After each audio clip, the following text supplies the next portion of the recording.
नमस्कार, पत्रकार विपत वसीम के साथ आप देखना शुरू कर चुके हैं रपचिया।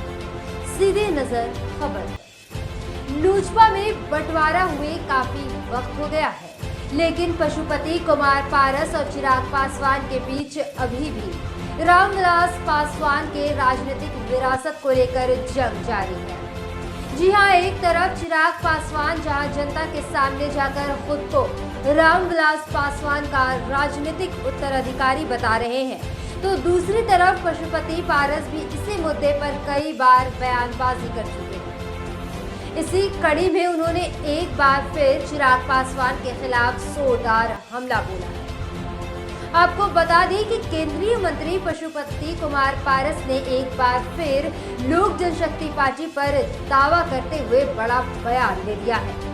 जी हां, उन्होंने कहा कि वे रामविलास पासवान से असली राजनीतिक उत्तराधिकारी हैं। पशुपति पारस ने कहा कि चिराग पासवान केवल उनकी संपत्ति पर ही दावा कर सकते हैं। उन्होंने कहा कि वे बड़े साहब यानी कि रामविलास पासवान का राजनीतिक उत्तराधिकारी क्यों है, इसके पीछे भी एक कहानी। पशुपति पारस ने कहा कि रामविलास पासवान ने 1969 में बिहार के अलौली से विधायक के रूप में शुरुआत की और 1977 में हाजीपुर से सांसद बने, पर सीट छोड़ दी और उन्होंने मुझे इस सीट से चुनाव लड़ने के लिए कहा। पशुपति ने कहा कि मैंने उनके आदेशों का पालन किया, हालांकि मैं सरकारी नौकरी में था।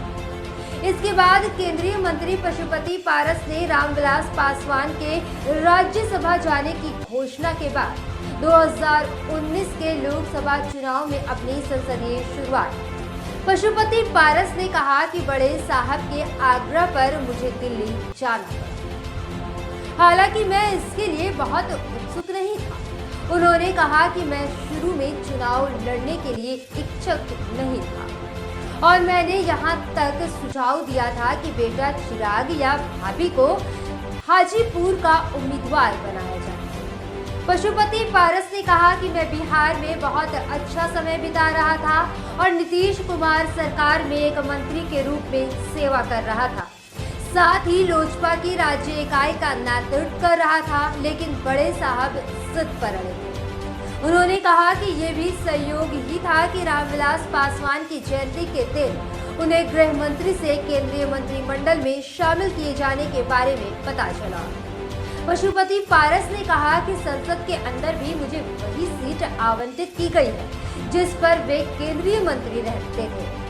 इस तरह पशुपति पारस ने साफ कर दिया कि चिराग पासवान एक बेटे के रूप में अपने पिता की संपत्ति का उत्तराधिकारी हो सकते हैं, लेकिन राजनीतिक उत्तराधिकारी वे हैं।